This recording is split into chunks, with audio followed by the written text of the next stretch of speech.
How did you feel the day you left home?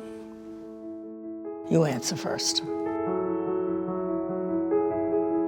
What moment do you remember from the day you left home? First, I was hysterically crying because I was going to miss my family. I was forced to leave home because the Germans conquered the town where I was born and lived there. When you say leaving home, it's an interesting choice of words because I don't know if I left home or if I came home or both. Coming off the plane and thinking, oh my goodness, I'm not going to get on the plane to go back because this is home now. It was a bit overwhelming, 5 children with no language, with no work. It must be pretty hard to move to do that. Like, you're moving houses, and you're moving your friends, Yes. and you're moving cities, and you're moving schools, and you're moving everything you ever knew. Yes. To other place, that's Totally. it's just like a different world. It totally is. How did living here challenge you, and did you ever want to leave? Everything is a challenge. Totally challenged, all the time. Not always easy, but always my home. What would your great grandparents say if they knew you lived in Israel? Whee! That's great. It's a lot of greats. It's only 5 greats. They were very happy. They would be very proud. They would be crying from happiness. I never would have believed it. Or knowing my family, they'd probably be laughing from happiness. My parents moved to Israel when I was young, and so I'm required to serve in the army. What would you tell my mother if something happens to me? Do you know that one of my children died serving in the IDF?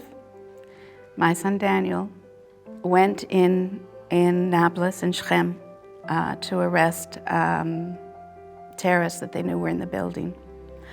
And the terrorists came out shooting. Daniel received 1 bullet, and he died on the spot. You know, people ask me, if you could have known this was going to happen, would you have stayed in Toronto?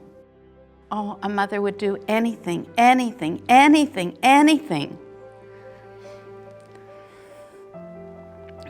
Anything to save her children. But at what point?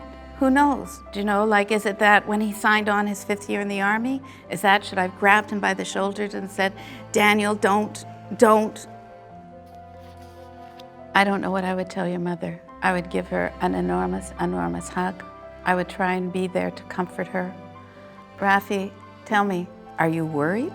Are you nervous? Are you afraid? Well, I am a little bit afraid. I think it's a big step from being a kid learning in school to serving your nation. To be a bit fearful is natural, and to go ahead and do it, that's a true meaning of courage. What does it mean to you to say you are Jewish and Israeli? Oh, I couldn't tell you. That's top secret information. You're not a spy. Neither are we. I finally feel like I'm really where I belong. What it means to me to say that I'm Jewish and Israeli is that I am part of a link that includes all of my ancestors, and we're all part of this one gigantic family and living on the land where Abraham and Isaac and Jacob walked. I feel that I'm part of eternity. Did you ever want to leave? No, I never thought to leave Israel. No. We didn't give up anything to be here. We got a lot. I love living in Israel. I'm inspired all